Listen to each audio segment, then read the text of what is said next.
Alors en réalité, cette confrontation, cette guerre commerciale naissante sino-américaine est liée, si l'on prend du recul par rapport à cet événement, est liée en fait à un raidissement côté américain que de vouloir interdire notamment les activités de China Mobile sur le territoire américain. Et le même jour, le 9 mai, alors que Liu He, émissaire de Xi Jinping, se rendait aux États-Unis pour négocier justement sur la question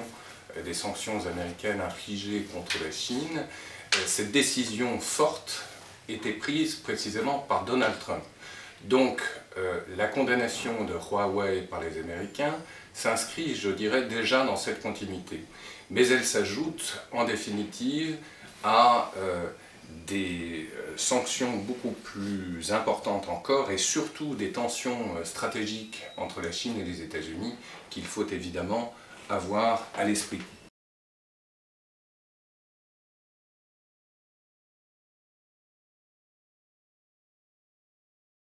En réalité, cette guerre commerciale met à mal les intérêts des grandes familles chinoises qui sont évidemment liées au pouvoir politique. Et je dirais que c'est l'un des facteurs principaux de ces tensions.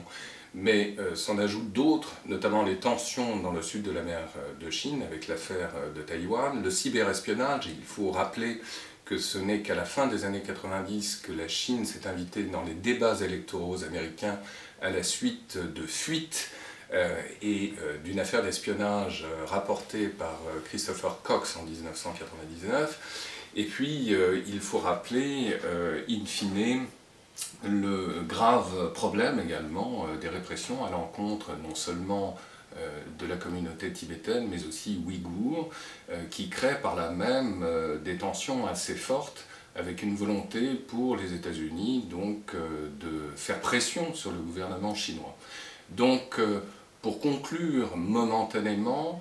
nous pouvons dire que cette confrontation va s'accélérer très certainement et selon la formule consacrée, les deux pays risquent de basculer dans un conflit